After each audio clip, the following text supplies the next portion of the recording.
Right. Welcome, everyone, back to the Ways of Agile channel.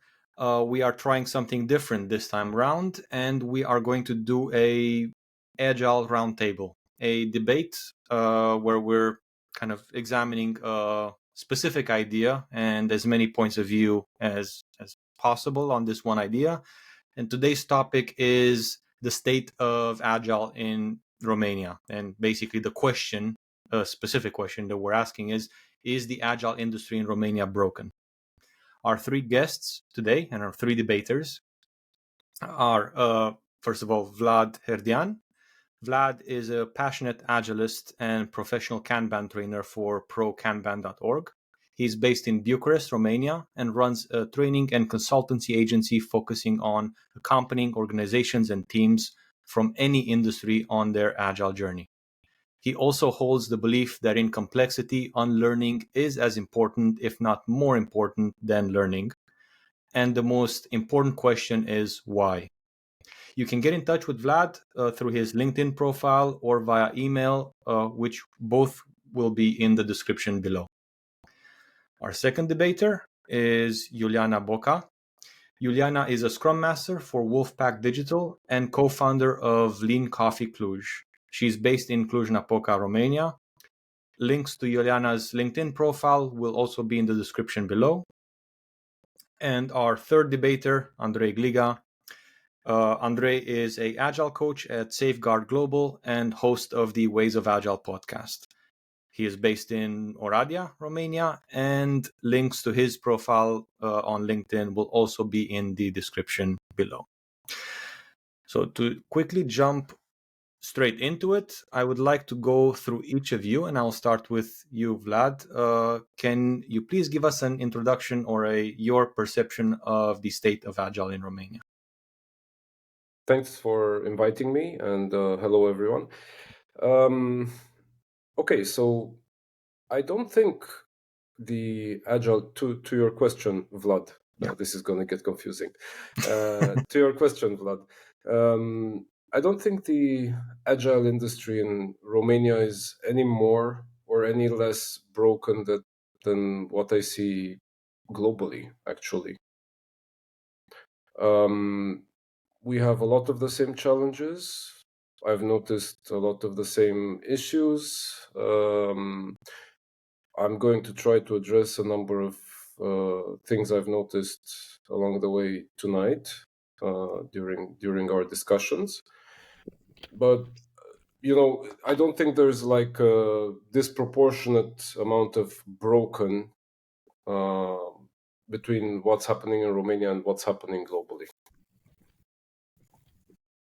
If that makes sense. Yeah, absolutely. Okay, perfect. Thank you. Iuliana, is it okay if we go to you next? Can you kind of give us your initial perception? Yes. Hello, everyone, and thank you for having me. I don't think the agile industry is broken, at least not completely. but I think it's bleeding somehow. And I say this through the stories I hear around from people who are experiencing not the agile mindset as it should be experienced. And through also seeing the job ads, if you do a small search, you'll see a lot of crazy job ads from I don't know, Agile Coach, Scrum Masters, or you name it, which translates that we are not understanding the Agile mindset completely. Yeah, this is my opinion. Thank you. Perfect. Thank you. And Andrei, over to you. All right. Thank you. So one way I would rephrase it is not if it's broken. I think right now it's limited. And what I would pick on is mostly the fact that the reality of things is that I don't really have a number for this, but I would safely say that most of the companies, so the majority of the companies in Romania, are outsourcing companies. which to some extent means that they don't really have their own product, which means that they're going to sell teams composed of Scrum Master, developers, testers, UI UX, depending if it's needed. And that means that basically, as a Scrum Master, you will be limited to the expectations of what a client is paying for, but without actually having that open-ended input or that, let's say, trust that would be built if you were closer to the product. So by removing the middleman, by removing that extra company, I think you would have more power as a Scrum Master or as an Agile coach, because the current state in Romania right now is that a lot of the Scrum Master roles that you can see on LinkedIn, if there's jobs, you will see that the companies are outsourcing. So that means that to some extent you will be a Scrum Master, to some extent you will be maybe a project manager, and all of the hours have to be accounted for, and you may not have as much creative freedom as you can otherwise. All right, perfect. Thank you. And now I'd like to have an open discussion. If you've heard any interesting things from each other that you'd like to further explore or challenge, perhaps, I will leave it as an open discussion. Yes, Vlad. I would. I mean, it's not necessarily a challenge, but what struck me about Andrei's introduction was most companies are outsourcing companies. That is what I've noticed is about that is it's a regional thing, I think. So, for instance, in Bucharest, it's the proportion is different. In Cluj, for instance, yes, I know a lot of companies. For instance, I mean, Iuliana, you're from Cluj. In Cluj, many companies are outsourcing companies. We have a lot of the big players there. In Bucharest, it tends to be a bit different, especially if you look at some smaller companies as well, right? Some not so known names. So I would challenge that a bit. It depends on the exact location that you're trying to speak about or to which your experience pertains. Okay, Yeah. so I agree that I cannot speak for Bucharest. I guess my knowledge, what's happening kind of on the southeast of Romania, is mostly limited to any articles I may read or any job postings that there may be. But even so, let's say, because you mentioned smaller companies, which maybe there's startups that are trying things out. Would there be a role for a Scrum Master or an Agile coach in a startup? Or would there be the bigger companies that would kind of go for the Agile expenditure once they have a clear profit? Is that the question directed towards me? Yeah. Question towards you, Vlad. Right. So, I mean, as you surely know, Scrum Master is not a job title or a role necessarily. It's an accountability. Yeah. So it's not that they need someone necessarily dedicated. I work with companies that decide to hire someone. For instance, when I moved to Bucharest in 2018, right? I moved because of such a job. So there is okay. I wouldn't call the company a startup. I wouldn't have called that company a startup. It was maybe a scale up, which got acquired.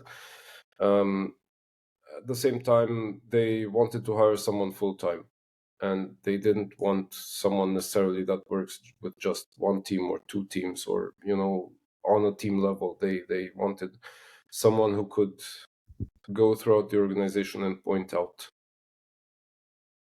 ways to improve and ways to adopt agility and specifically Scrum in this case, but Yes, there can be a possibility, but it doesn't have to be like a full-time role, a full-time person coming in and, doing that. I've worked with a lot of companies where this accountability is handled within the team, within a Scrum team. So someone who is also the developer, a developer, also takes on this accountability as well, right? It can be a data analyst, it can be the UX designer, it can be a programmer, right? It can be a tester. It depends on the circumstances, and it's not limited. It's not limited. And sorry, Do go you ahead, think it's Iuliana. the right approach? It can be an approach. It can be an approach. I don't make prescriptions. If it works, it works. If it doesn't, then we need to try something else, right? Empirically speaking, they're right to try. They are right. They are correct to try. Okay, I'm more to one hat role mindset because you can be biased. This is Ideally, yes. But to Andrei's point, I mean, you're a startup. You have like 10 people. Do you hire someone, dedicated to this role? It depends, of course. That's the default answer. That's the neutral answer, and it's actually the truth because it does depend. But like to what you were saying earlier, one thing I completely agree with, that Scrum Master should not be a role. I would maybe say Agile Coach should be the role and Scrum Master should be the accountability in that role. But that's something that's obviously, I don't want to say broken, because this is happening everywhere and it's not necessarily broken. It's just people started to adopt it.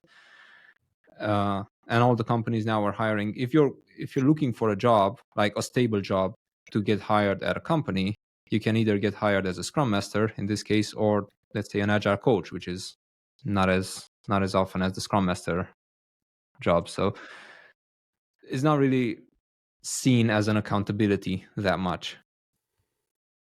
Being an Agile Coach is even more of an accountability. There's a joke. What's the difference between a Scrum Master and an Agile Coach? What? About $20,000 a year. No, but I'm kidding. People are often there is an interesting paper written by Barry Overeem. Have you heard of Barry Overeem? Yeah. It's called, now it's called The 6 Stances of a Scrum Master. Yeah, it had 8. It used to be called The 8 Yeah. Stances of a Scrum Master, but then Scrum Guide got updated and so on. So I love that paper, and it expresses exactly what the Scrum Master is and what the Scrum Master is not. So just a quick reminder, if you haven't read it since it got updated, or if you haven't read it at all, look it up. This is more of an invitation towards the audience. Yeah. For anyone who's listening or has been listening to us, we've actually mentioned this a few months back. But Vlad, please don't forget to post the link for the 6 stances of a Scrum Master. And and as a funny story, he very politely and professionally declined to come on our podcast. But we did contact him and asked him, but he was busy and he doesn't quite do podcasts. But we are familiar with his work. But yeah, I'll put it in the description. Yeah. Right. Okay. So we kind of landed on the fact that everyone kind of sees that there are some issues. So the one difference that I see right now between what I heard from both Iuliana and Vlad is that perhaps my thought is that we are a bit more restricted than the West.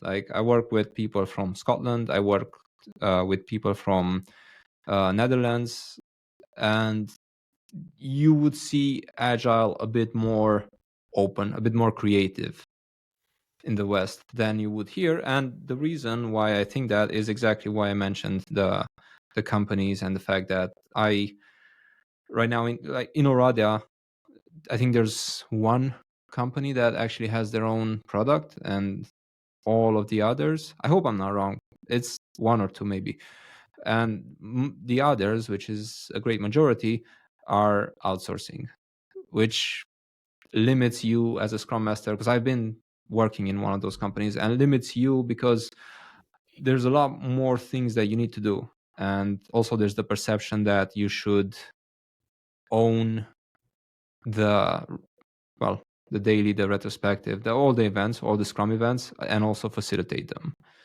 And basically that's your role. And then everything else is project management. Make sure you remind people to fill in their hours, make sure you do a report, make sure you do this and that. So I think that's limiting us more than, let's say, the west side of Europe.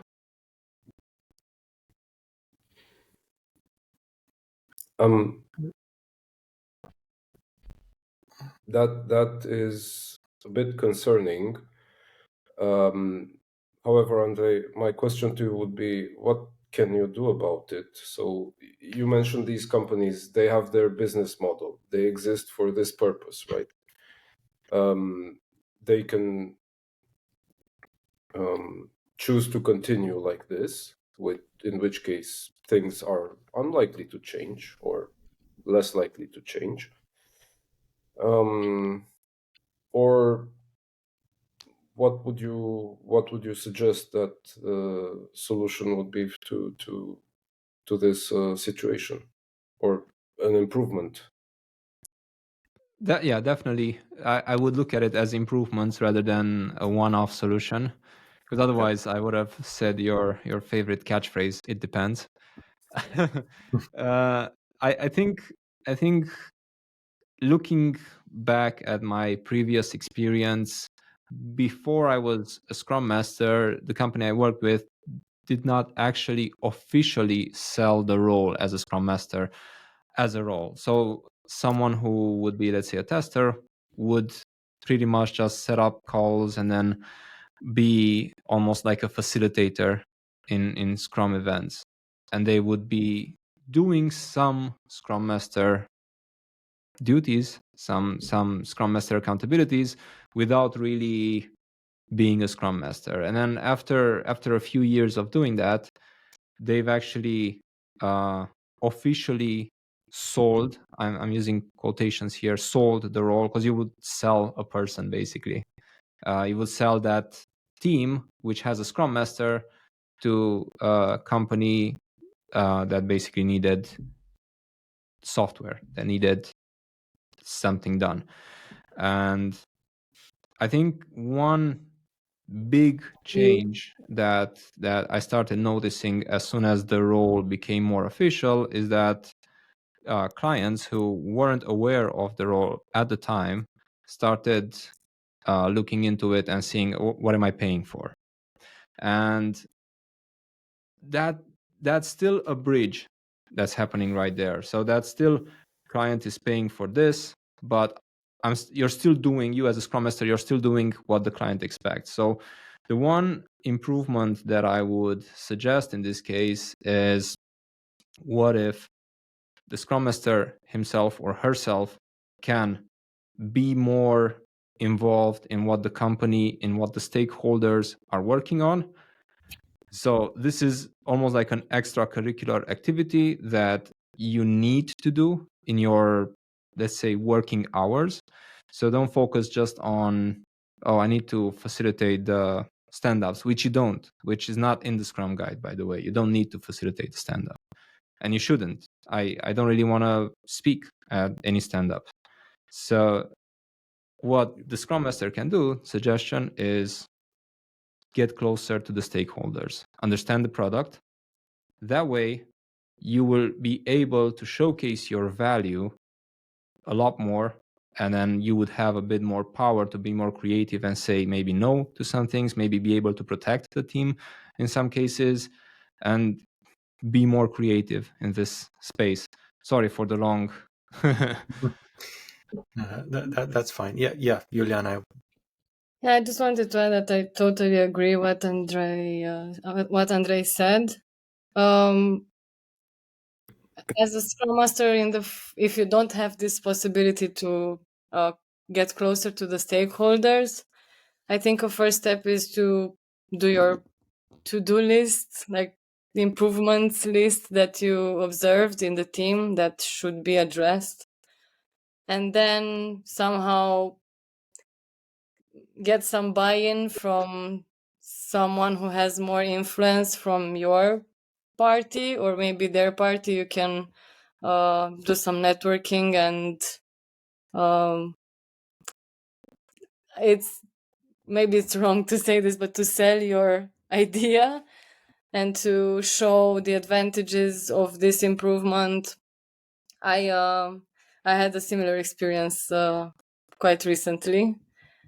It was not successfully, but now I think I can lay down and chill Cool. because Yeah, I did my think there's part. a connection. It's important to try to do that. It's also an Sorry, exercise. Iuliana, you broke up. You froze for a second. Could you please repeat the last kind of 10 seconds? the experience part. Okay, so I said that I had a similar experience recently, and I can see that it's a failure, but somehow it was a great exercise for me because I did my part and now I can relax. So I let them fail. I will watch the town burn, and it's important to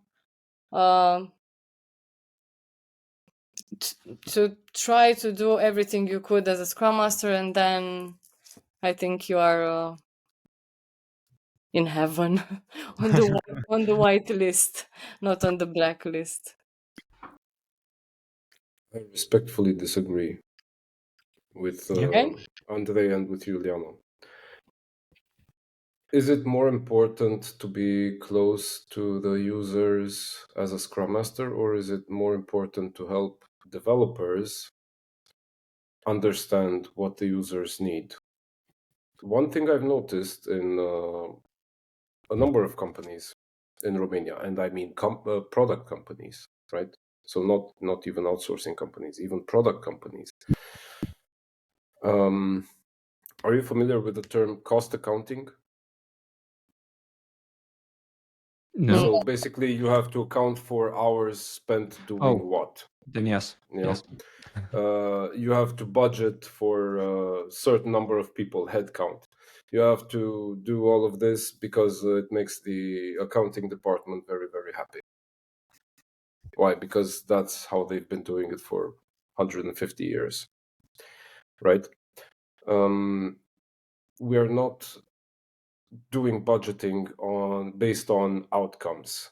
An outsourcing company won't necessarily sell you an outcome. You're a product company and you need some extra help, right? So you're going to hire them, but you're going to talk in terms of, finance wise, you're going to talk in terms of how many people for how much time, right?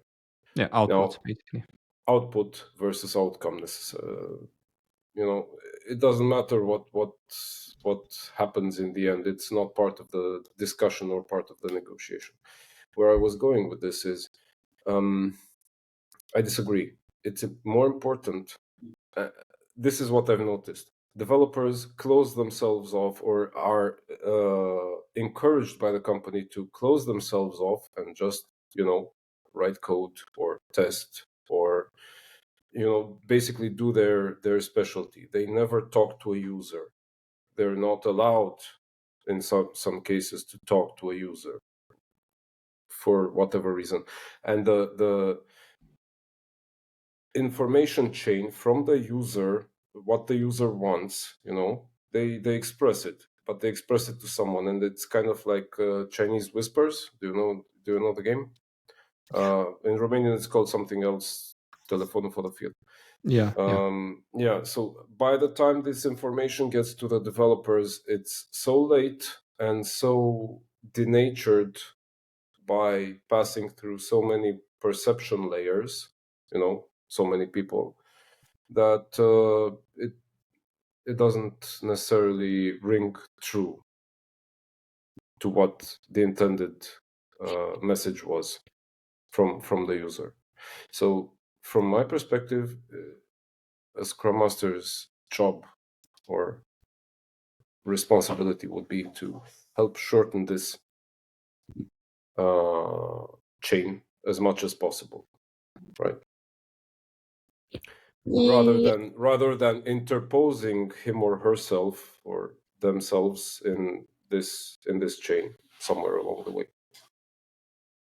Okay, but I don't understand where the disagreement is, because somehow I was saying that the stakeholders, so if the stakeholders are not open to change this cycle you were saying, then you are fighting alone somehow, and you could do small tweaks and improvements, but it's different when you have the stakeholders buy in and they are working together with you to do a better life for the user experience or the developer's experience. You mentioned stakeholders. Do you mean stakeholders? Users are stakeholders implicitly, or the buyers of the product are stakeholders implicitly. But do you mean like people from within the company that might also be stakeholders? Yes. Okay. Yeah. So that's what I was getting at. It's more important to work with leadership, right, than to interpose yourself between the user of the product, which can help a company gain actionable intelligence, right, and the developers. So it's more important to go and try to work with leadership. And I try to do this as much as I can. Mm-hmm. I think we are on the same page here. Yeah, I'm also a bit confused because the way I interpret this is that you're saying you need to help push the developers closer to the user. Mm-hmm. So to some extent, the end goal is make sure there's not a string of many people or many different roles that translate the requirements or the needs, right? Ideally, we would like there to be a shorter chain of communication, if possible. Yes. Exactly. So that basically means, I mean, right now in my company that we're working in, that I'm working in, we're actually trying to have the team discuss with the users, with customers, and see their needs. So the way you can also do this in specific settings, like I mentioned earlier, is if you can first get closer to stakeholders, that's first of all internal stakeholders, management, to make sure, okay, this is value. I'm suggesting something that can be valuable so that you can improve the company and you can improve the team, because the closer they are to the actual result, the more involved they will be, like they have skin in the game. Otherwise, if you're stuck in a team, which is where I think a lot of our Scrum Masters in Romania, at least I do have friends that are in this position, they're stuck in one or two teams, because that's usually the sweet spot, 2 teams for a Scrum Master, and all they do is, for a Scrum Master, not an Agile coach, but we can debate this, and they're just running ceremonies, and that's it. They're not really reaching outside the team. Because the end goal of a Scrum Master is to challenge the organization also. Is no? It? I mean, this is how I see the Scrum Master accountability, as you said. After you grow a high performing team or self-sufficient, self-managing, self-organized, then you should move your focus and to try to help the organization that you are in, or maybe to influence the organizations you are working with externally, if you are in an outsourcing company, to improve the processes and maybe, I don't know, clarify other roles. And it's more than working with teams. This is how I see it and what I read about it. Yeah, this is where I think layers are important. Where, for example, I wanted to, and I keep telling everyone whenever I can, like, if you would have agile coaches as the role that you're taking in the company, you can be a scrum master in teams. You can also move out of that team. You can go upwards. Obviously, it's different from enterprise agile coach because that's a different level. But agile coach as a in between, where you can maybe look at dynamics between teams, dependencies, management and team discrepancies, that may be an agile coach. That's a layer, but that's never expected of a scrum master. Like, if you would look at LinkedIn right now, I haven't, but I would pretty much guarantee that there's no such thing mentioned there. You will see something like do the ceremonies, ensure something, be a servant leader. You would have the similar approach to all of the job descriptions. Yeah, Iuliana. Very bad. I would have one question for our audience. What's stopping you from doing more?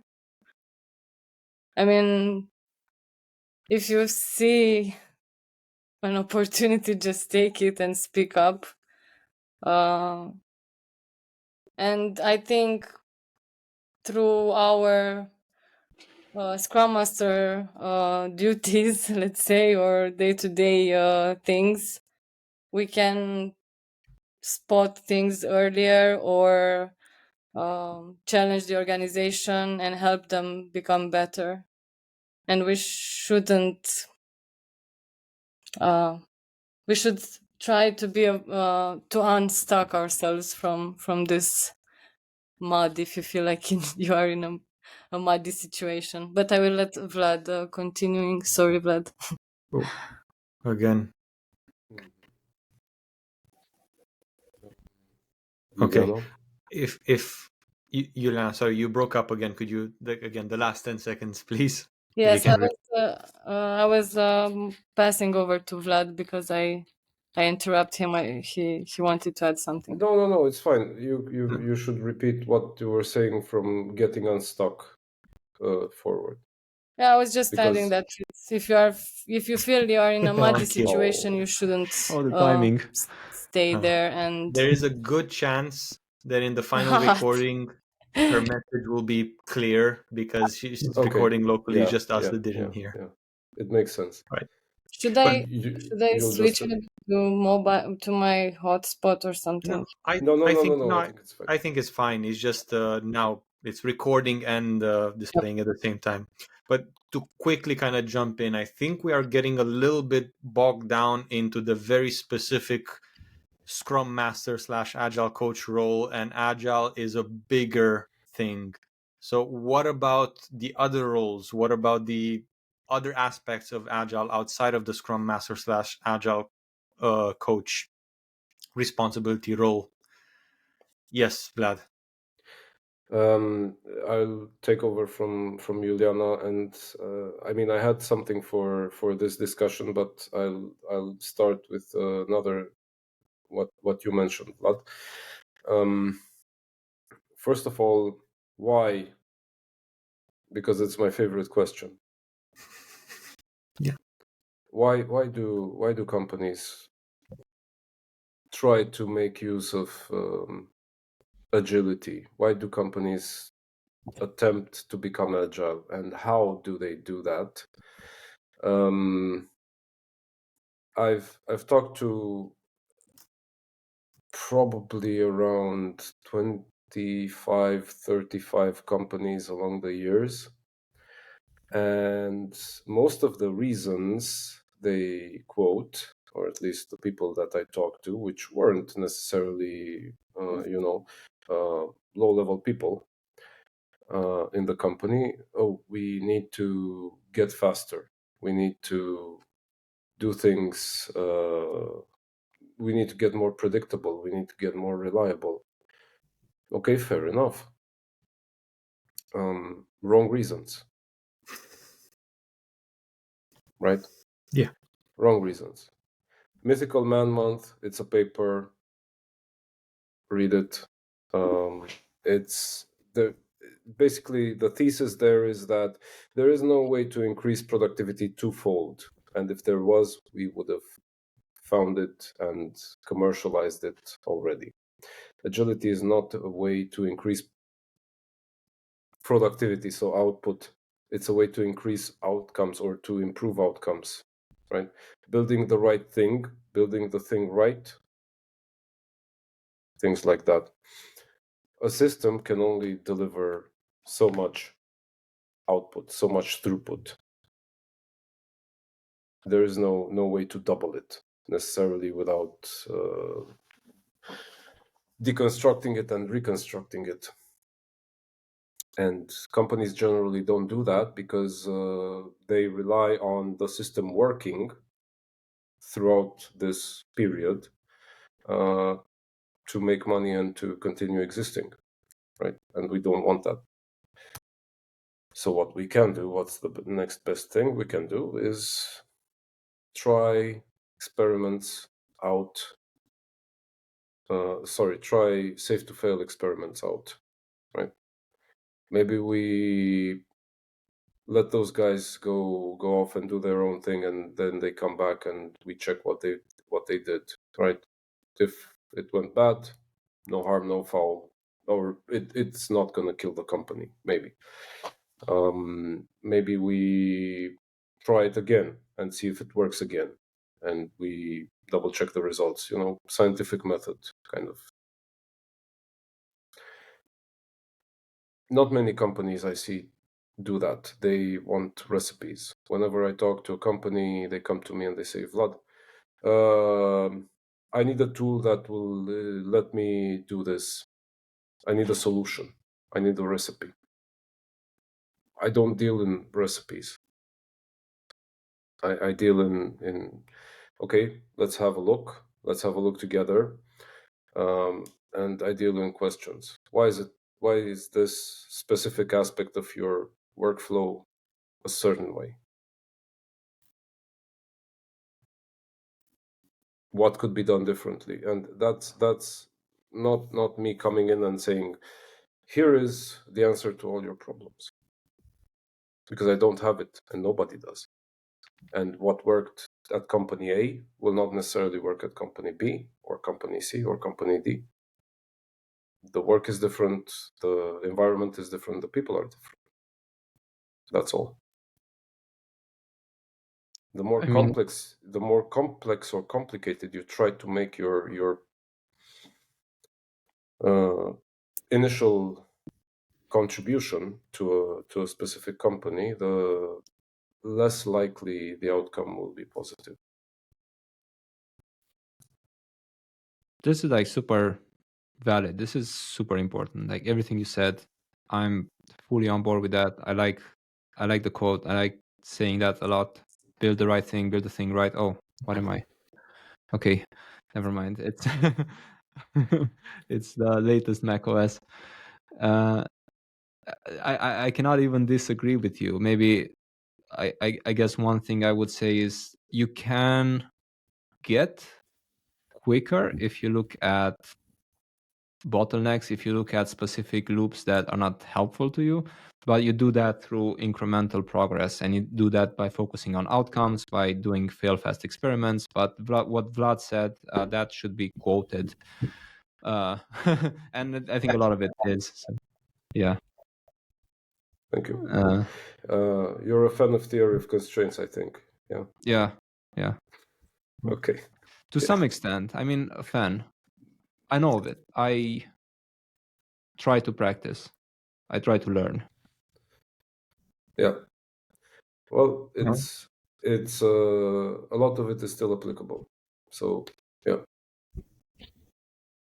All right. And Iuliana, do you mind if I ask you then, in terms of how Agile as kind of a principle is approached in the way that Vlad said, the companies approach it with the wrong intentions almost. Do you agree? Do you disagree? Yeah, I had some small internet connection issues, but I got Vlad's point, and Okay. I agree with the recipe that he's saying that the other companies are looking for, and they don't understand that we are in a complex in a complex environment, or complicated, as Vlad said, and we should take more time to understand the problem and to do experiments and fail fast in order to reach the success earlier. Yeah. But yeah, this is I agree with what Vlad and Andrei said until now. Okay, perfect. Everybody agrees. That's a boring debate. Let's move to the next topic. I had more, but yeah. Okay, if it's something that takes it into a slightly different direction that might kind of uncover some new things, please go on. I had a question for the other panelists. Yes. What do you think about the state of agile leadership in Romania? Oh, that's a good one. I like it. Iuliana, do you want to start? I usually am the one speaking the most, so I don't want to. Yeah, you can go first, and then I will. Okay, so just to understand the question, agile leadership for the Romanian companies, like the Romanian Yes. leaders, right? Yes. All right. I feel like historically speaking, we do have managers that some were managers even in the communist era. There's no, as much as I like the IT industry in Romania right now, because I think we're one of the top performing industries in Europe in terms of IT. I do feel like there's some reminiscent of that era, or of the idea that you need to be over controlling. So you will have a lot more classical managers in Romania because you do maybe have a need to predict the chaos or control the chaos more and experiment less. So I think we're getting there. I think we do have a lot of leaders that some I actually follow on LinkedIn that are owning companies right now in Romania, and they are youngish, or older than me anyway, but they are younger and they're doing great. They're doing amazing. And I haven't worked with them, but the way I see them write about what they are doing or how they're positioning themselves on the market, I think that's amazing. I think that's awesome. And on the other hand, I also saw managers that really, really want to be managers, and they treat their employees, oh my God, how do I turn this off? So they want to be managers and they treat their employees to some extent as like manager-employee role. Like there's a gap between us, which I think I experienced and I saw it happening. And to be honest, that was a lot of my early years as an IT specialist, let's say.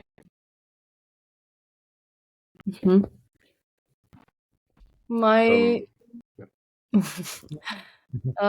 my experience, I had also managers, like Andrei was saying, wanted to know everything and to micromanage the team, and they were suggesting some solutions but not asking the team if they are okay with it or stuff like that. But I also had some great managers and leaders that were also mentors for me. And maybe also the environment. If you are in a product company, you can have leaders that let you give you more freedom and space to try things. Or if you are in a outsourcing or service company, they are more needy. Like needy in terms of control and telling the team directly what task to take and fully operate the project or the product. I think we should learn more from the West culture, let's say, and not fully. I think we are touching also this subject with the trainings of Agile in Romania, or where do you get educated on this leadership style? Because I was not, yay, I am not actually a fan of having courses or trainings in Romania. I would like to get the learnings from outside because they are more exposed and they are having more freedom, and I feel they are more creative. And I think we are having more to learn in our country on the leadership side also. But I see I'm optimistic. I think we are going in the right direction. Yeah. I want to hear from Vlad. Yeah. I have a lot of I have some remarks. First, I was talking about leadership, not management necessarily. Agile leadership isn't necessarily, although it benefits from if it's supported by quote unquote management, it always helps. That always helps. However, it's not limited to management. What's leadership? Is a Scrum Master an Agile leader? Yes. Yes. Is a product owner an Agile leader? Yep. Is the CEO an Agile leader? Should be. Well, can be. It would help a lot. Yeah. A lot of companies behave like disorganized or disordered systems, right? Let there be light. Oh, if there's no light, then I don't know what I can do. I'm just here sitting in my box and I'm just minding from left to right everything I need to do. It's all squared away and I don't care about the bigger picture. A leader is someone that looks up from their own small cubicle and says, hey, the light's off. Why is the light off? Let's turn it on. Let's find a way to turn it on. Right? There's a lot to speak about this. I think we can do a lot more in this regard. Not necessarily through training. It's more through practice, actually, to Iuliana's point about training. Right? But this needs to happen over a relatively prolonged period of time. And this is why I said that unlearning is at least as important as learning, right? So we need to learn how to do this, or leaders need to learn how to do this, or people need to become leaders, right? By learning how to do this. At the same time, the people who are in a position of authority might need to do a lot of unlearning, right? to break old habits, to come to an understanding that, okay, what worked in a specific situation doesn't necessarily work in all situations. There are no best practices. There are no recipes. And therefore, we must at least arm ourselves with the mental flexibility to make the right decisions at the right time, knowing that sometimes we will fail. Sure. Sorry to barge in from the audience's point of view. Just wanted to clarify, Vlad, your point as you put the question and Andrei answered. So if the Scrum Master is also an Agile leader, product owner, an Agile leader, and potentially a CEO, then how would you define Agile leadership in a more maybe simpler term for the audience to potentially understand? Is it a cultural thing or is it something more specific? Is the question for me? Yes, please. Agile leadership isn't something that's defined necessarily. It's something that emerges. It's a concept that groups of people that work together kind of define for themselves, right? It's a set of who does what. It's a set of values as well. It's leading by example. Okay, that might be a good thing. You see a very good developer take ownership and say, yes, I messed up. It's me, right? They're not hiding behind the team. They're not hiding behind the product owner. They're not passing off the, we make mistakes. The principles of Agile, courage being one of them. In that case, do you mean the Scrum values? Yeah, sorry. Sorry about that. Focus, openness, courage, commitment, yes. respect. Yeah. So it seems like that was your. Those things build trust. Those things are there because they build trust. Because they build trust within the team. Because they build the trust of the organization within us, with regards to a specific team, right? Okay. Yeah, that's why they're there. No, but perfect. Trust is fundamental there. Yeah, perfect. Thank you for that clarification. Andrei, Iuliana, any disagreements there? No, I'm just wondering, like overall, what Vlad thinks. So I like the way you decomposed the idea of agile leadership, but I actually want to know, like, what your opinion is of the state of agile leadership in Romania.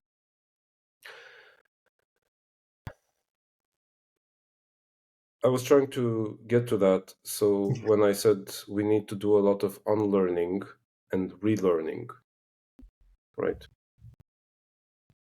I'm not saying it's a lot worse or a lot better. By a lot, I mean a factor, an order of magnitude. It's not a lot worse or a lot better than any other country I've seen things in. I mean, I mostly worked with Romanian, German customers, and comparing the two, it's not a lot different.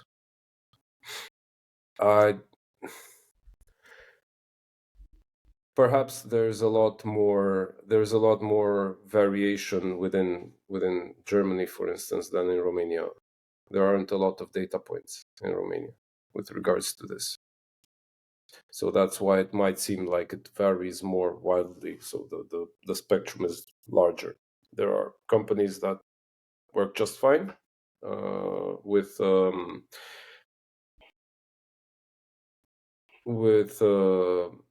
the whole system basically self-managing and self-regulating in Germany.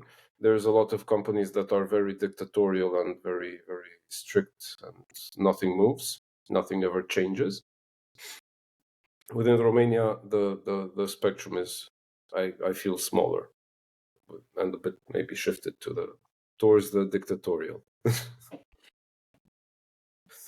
Yeah, a bit, but not a lot, not a lot different.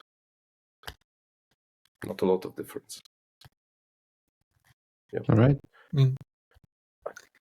Yeah, interesting. And do you agree with that, or both Iuliana and Andrei, in your experiences, or do you work with foreign companies? Do you see that the same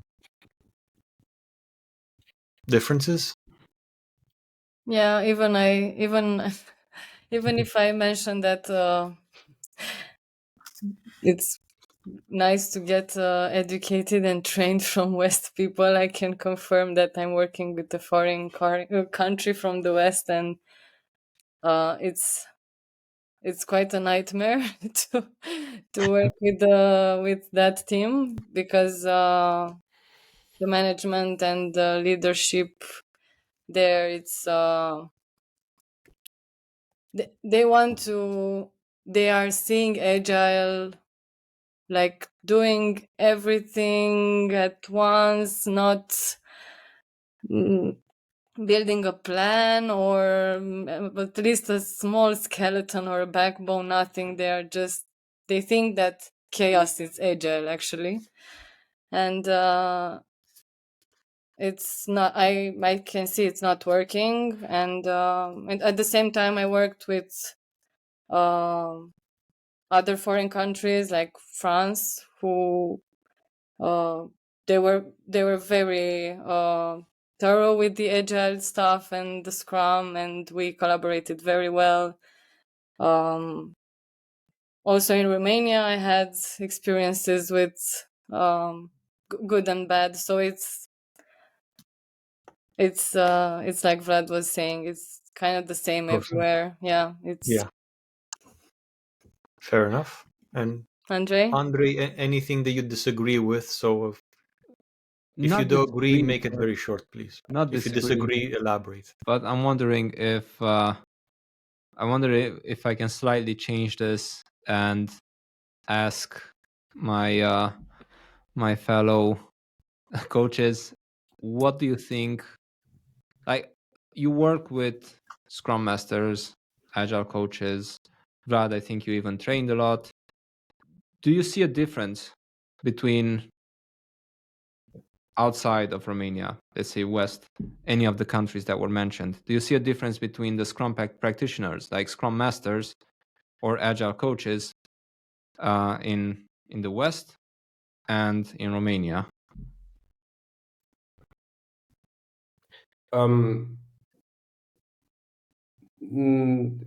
Not necessarily.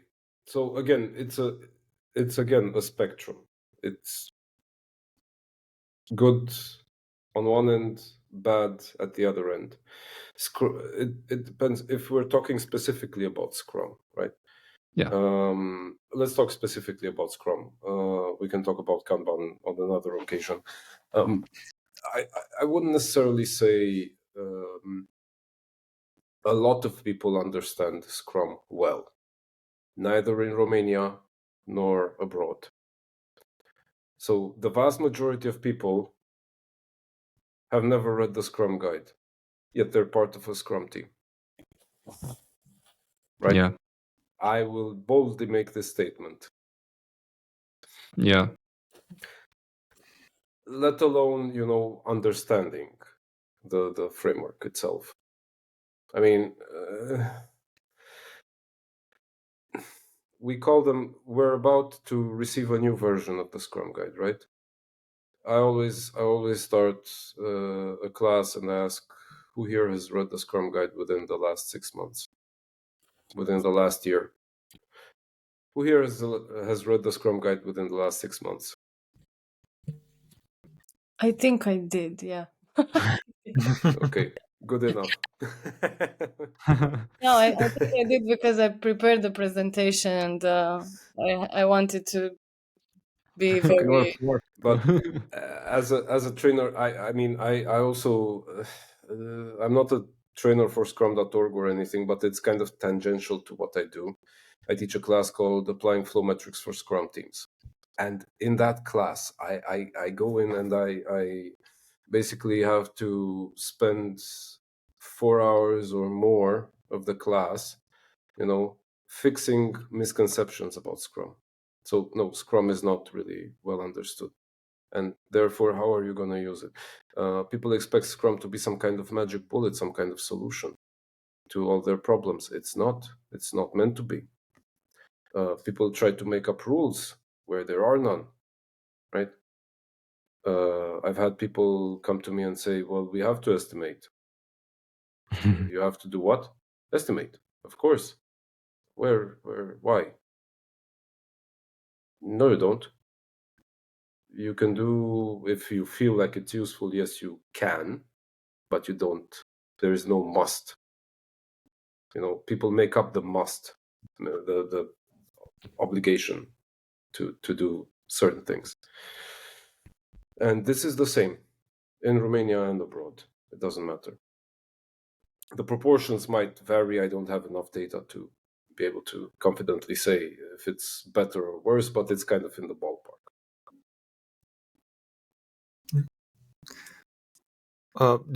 To follow up on that, is that a issue, and this is a question for all three, if you, in the case you agree, more on problem with Scrum itself or more of a cultural problem with the people? Is it kind of, where is the dysfunction, if there's...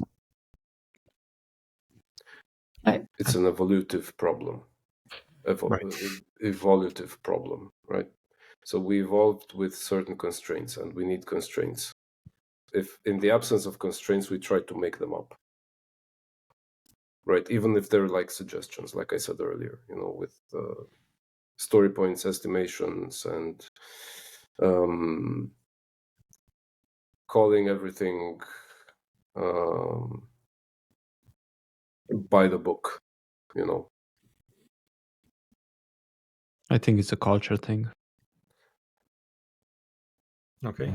How so? Please elaborate. Well, I think when I first started working in IT, I actually went through testing, I went through development, and you pretty much join a company and join a team, especially as a junior. And I saw this happening with hundreds of people. You get kind of added to a team as a junior or fresh intern, and then you kind of have to do what they are doing. So you're not focused on, oh, we're working in Scrum. No one actually tells you that. Let me read the Scrum guide. No one cares about that. They're saying, oh, we're doing daily stand-ups. That's a stand-up, by the way. So you need to say what you've done, which, again, not true.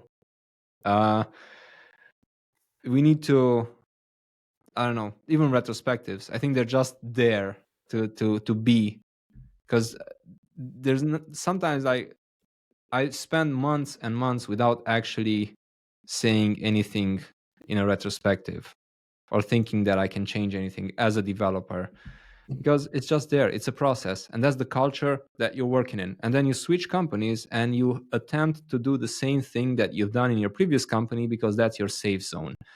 And then perhaps some things are changed because kind of everyone is doing the same thing. So you're working in their way, you're adapting to their way, and it's still safe zone for you. So I think that's the culture that we've built slowly with Scrum. And yes, I agree that I think maybe even 80% of the people practicing Scrum have not read the Scrum guide at all. And I was one of them as a developer. I'm not ashamed to say it. Okay. And Iuliana, do you have any other different perspective on culture versus the guide itself? Not really. I was thinking that it's more related to delivery than the people that are practicing Scrum and their mindset, to build a mindset and to make them understand why we are doing certain things. And I was thinking now what Andrei was saying with the companies built on Scrum and they are just doing retrospective and blah blah blah. It comes back to the agile leaders, and it's around the team. There are a lot of pieces that should also help the team to collaborate better and to make them speak up when they are facing something and not just do the ceremonies just because they are there and it's to become boring, you know. So it's in the middle. I can't blame the culture, or I think there are a lot of more than two factors. It's not even something to blame. It's something that just happens. Yeah, exactly. Correct. So Dysfunction. to echo what Andrei was saying and what Iuliana was saying, I've seen this is called basically cargo culting, right? We're doing all of these things, all of this voodoo stuff that we do, but we don't understand why, and nobody explained it. Nobody said this is. We have the question why. Why are we doing this? Why are we spending time with this? It's overhead. Let's simplify. We don't get it. We don't see any benefit from it. And the truth is, if we're just doing this for the sake of doing it, like to take your example, Andrei, you mentioned that as a developer, there have been months where you didn't say a word in a retrospective. Maybe it's not because you didn't necessarily have anything to say, but you felt like it wasn't, your place to speak up. I think, yeah, just to kind of answer that quick question, I think it was a combination of there were specific people that would speak up more on certain issues, usually team leaders that want to take up all the space and time. And also, it honestly felt like it was useless to speak up because nothing would change. I think my issues would not have changed anyway. Okay. And in that case, when you change the company, when you arrived at the new company, you would kind of bring this belief Preconceptions, yeah. system with yourself, because that was your experience until then. So that's Yeah. something we agile leaders need to pay attention to, right? So that's why I said it's at least as important to unlearn as it is to learn, because we need to, let's say you join a really good company and they're doing things right. If you bring this with you, it will be relatively easy to unlearn. You will feel encouraged to do that.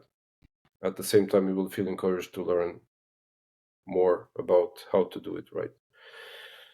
And the events themselves, yeah, they're overhead.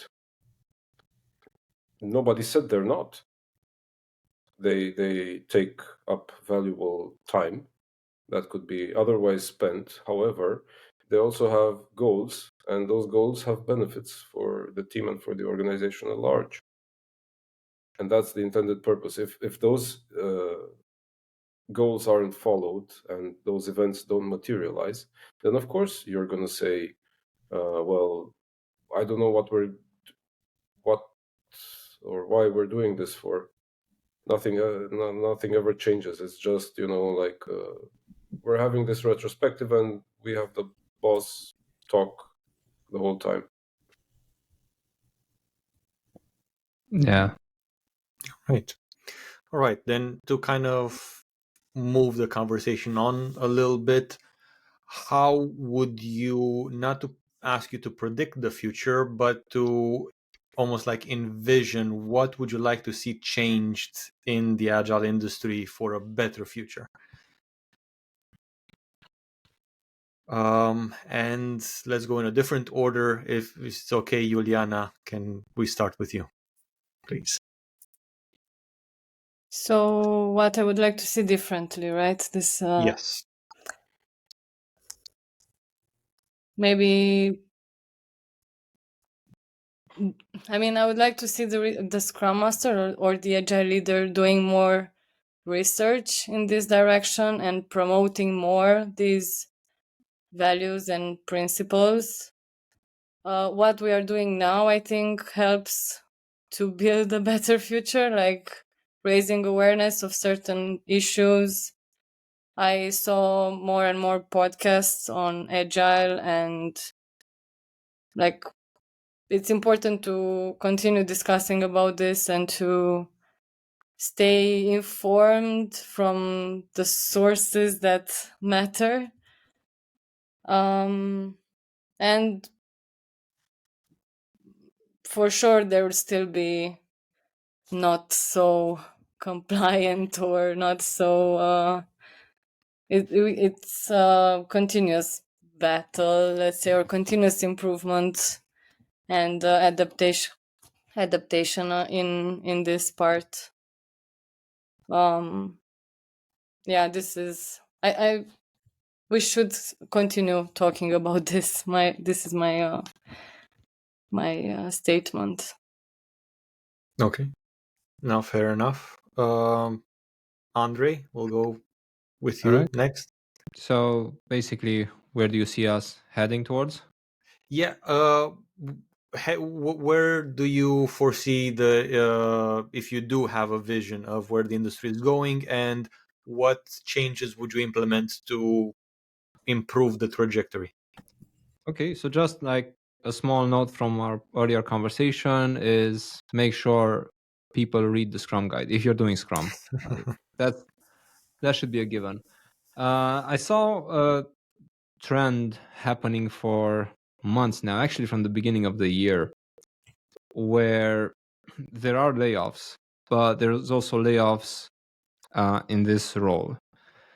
I also sense that, I mean, it's clear that the market instability, inflation, and everything may drive towards some sort of collapse, which means that if you're a company, if you look at the roles that are the most dispensable, I think they're these ones. Like specifically looking as a CEO or as the board of directors, you're looking, developers and testers, we kind of need them.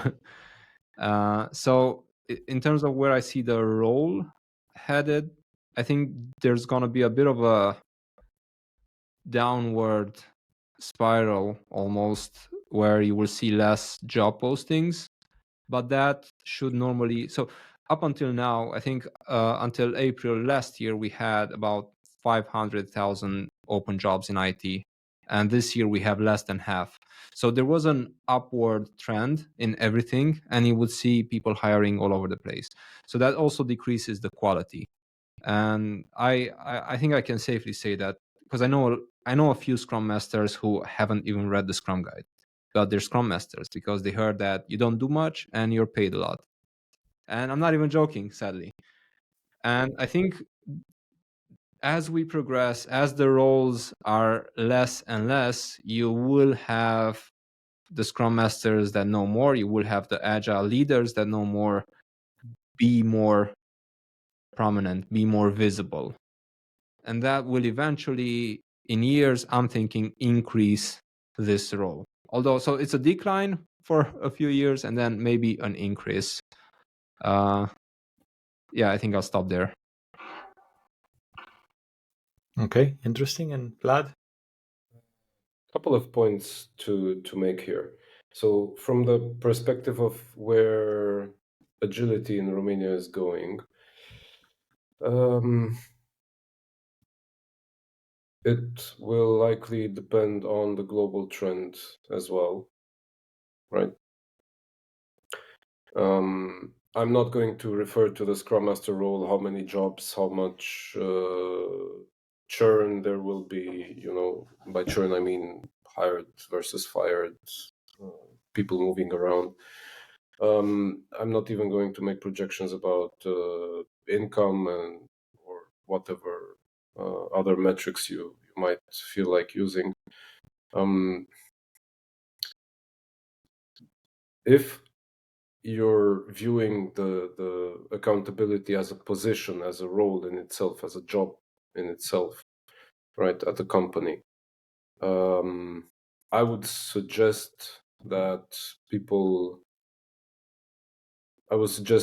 that this is not an easy job. There is no such thing as a junior Scrum Master. Right? Before I became a Scrum Master, I was product manager. I was team leader for about 6 years. Right? It's not like I was, coming out of university and I know, Junior Scrum Master. I'll be a junior Scrum Master. No. And as a Scrum Master, or suggestion for that, what might help is working more on the layers of the accountability means service to the Scrum team, right? That includes the product owner, service to the organization as well, right? So it means you go and you talk to the other parts of the organization which may not be using or employing the Scrum framework in their work. You help them understand. You help them interface with teams that do.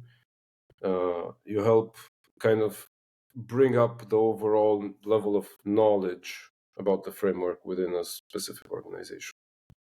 Right. That's an important thing I'd like to see more and more people doing, more Scrum Masters doing.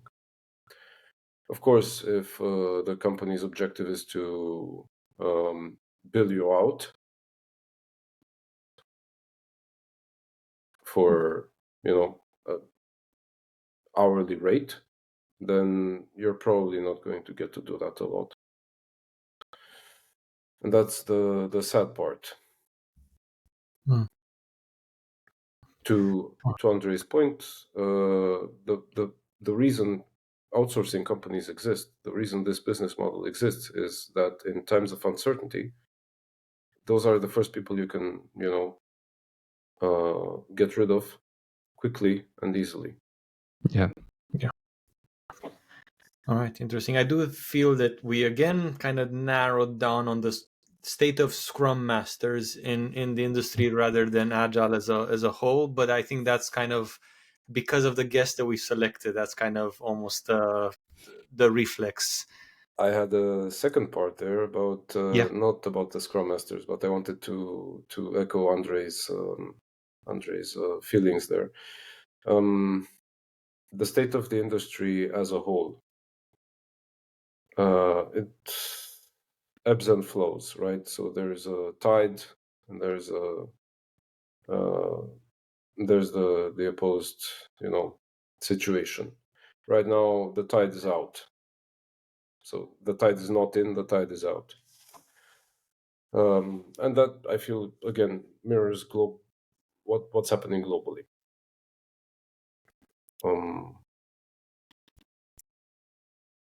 What we can do is not necessarily fight harder. Just be more, open, and have the ability to observe, in a wider field of view, what's going on. I think. Seems like you're saying be more agile, but No. trying to use different words. No. It's not about being more agile. Agility in itself is a means to an end, right? It's not the objective. Being more agile isn't the objective. So how should I explain this? Sorry, I need a couple of minutes to no worries. Okay, my thoughts. That's fair enough. We'll go to like Andrei, Iuliana in the meantime. Then, any conclusions, or I guess, have you changed your mind at all from this conversation, or have you discovered something new? There have been a few instances where everybody agreed and on everything, and that kind of was not, I guess, constructive for an approach like this. But in terms of any big disagreements where you might have seen a different point of view, or something that you still disagree with from the other debaters' points? It's not a disagreement, but I think I should discuss with the teams I'm working to read this, to let them read the Scrum Guide. um, You know, the Scrum Guide isn't just for Scrum Masters, right? Yes. yes, I know. After this discussion, I realized that I'm quite lucky that I'm working in an environment that has this agile leadership that you were saying. And besides this, they are making the environment so they are making the environment healthy in order for people to speak up and be so dynamic and actually listen in a retrospective, as Andrei was saying, that okay, we have these action points, just let's fix them and not iterate them over and over and not solving anything, even if you are going to this called HR role. They're also thinking in an agile perspective. And my takeaway is also that I have to thank Vlad for the resources that he was mentioning during the podcast, and I will do further learning. Thank you for that. And I'm not aware of a big disagreement between us. Maybe Andrei has something. No, I mean, there wasn't much disagreement, but I did appreciate the fact that we were able to perhaps dive deeper into some topics or decompose some of the structures that you would take for granted. I guess one takeaway was that one thing that actually made me think that I jumped to a conclusion when Vlad asked about agile leadership, but indeed, perhaps looking back, I would have wanted to maybe decompose that. What does agile leadership mean? And I think that's a good practice that not just I will maybe use in the future, but I think that's a good practice that even our listeners can take away from this. And I hope that our listeners can take away some of the things that we said and maybe have an aha moment where they say, oh, maybe this works, or maybe we can ask why, or maybe we can unlearn things, or maybe, I don't know, maybe just take a step back and realize that there's a lot of things that we're taking for granted. And if we just look at the structure, maybe it's a bit wobbly. And one thing that we can fix makes us better. So maybe that's what we can have as a conclusion to this conversation. Yeah. All right. You're just giving Vlad a minute there. Sorry, I choked. It's okay. Sure. Take your time. Yeah, about the taking things for granted. For me, it was when Vlad iterated that part with shorten the feedback cycle from users to developers. And I was like, but implicitly somehow I'm doing that. But when he said it, It's I realized I different. forgot about it, So it was, Something kind of completely, or you don't think about, and when somebody says them, they seem obvious. But until you actually hear somebody say it, it doesn't. It completely slips your mind.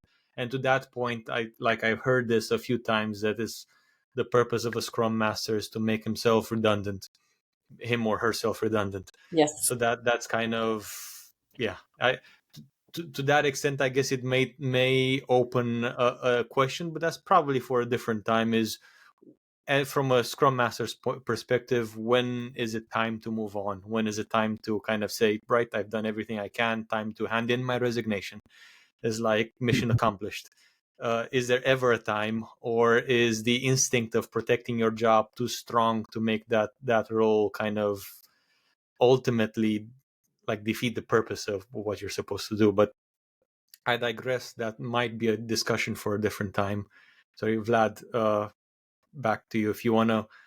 if you had a bit of time to kind of gather your thoughts about kind of being more open versus being more agile, that discussion, and about what was discussed throughout the debate. Well, first, before I get into that, Vlad, if you'd like to have that other discussion you just mentioned, let me know. Yeah. I've fired myself multiple times so far. Good. Interesting. Also, one time I was fired, so it's fine. You're not a Scrum Master until you've been fired. Nice. But back to the discussion. Just quickly, you're not a Scrum Master until you've been fired by yourself or somebody else? By somebody else. Oh, okay. Or by yourself if you really mean it. Right. If you're really like, right, you're fired. Yeah. So being more open. I'm talking here about companies. I'm talking here about leaders.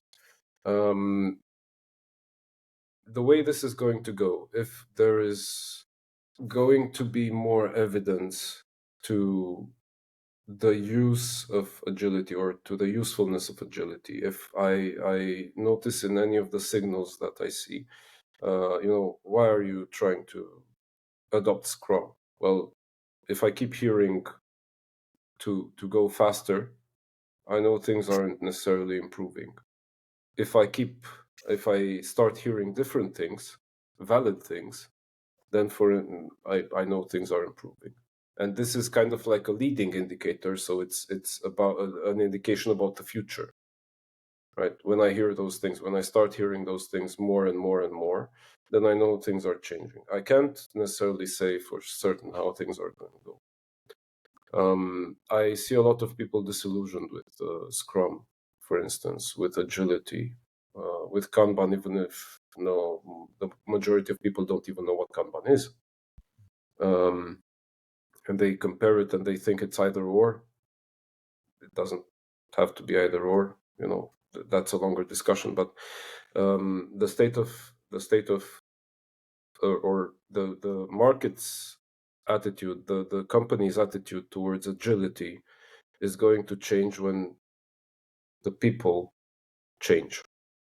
The people making up those companies start to change. I'm trying to help them do that. Fair enough. Perfect. All right. Yeah, I think we can end it there for the discussion. Yeah. Good. And it's up to Andrei to stop the recording, but yeah. I'm not gonna stop. No, fair enough. Didn't want to express kind of jump in and kind of give too much of opinion, but what you said is like a lot of companies want to adapt Scrum to increase the speed of delivery. I actually had and am in the process of negotiating with upper management, and I came across quite often a lot of companies that adopt Scrum just because it's what the cool kids are doing. Yeah. It's like they or have the competition. Exactly. Exactly. Everybody's doing. We're not serious if we don't do Scrum, if we don't call ourselves Scrum. Yeah, and then 6 months later, well, obviously this thing is broken and it can't work for us. Yeah. I just want to ask Vlad something. I guess you're not a big fan of the art of doing twice the work in half the time book. You mean the book? Yeah. I feel the title is unfortunate. Have you read the book? I know, because we kept kind of saying the opposite in this. Yeah, but people often read like the title of an article and they just stop there. Yeah. It's the same for books. I guess it's delivered twice the value in half the time. That would have been a very much better title. Yeah. No. All right. Cool. So I'm happy to stop the recording. Thank you, everyone, for participating. I know Vlad should be saying that, but thank you. Yeah. Thanks everyone for participating. We can have an after show if you want to catch up or give. Especially, I would appreciate a little bit of feedback. What do you think we could do better for the next few episodes in terms of for our guests. But yeah, we can. Yep. Andrei, you can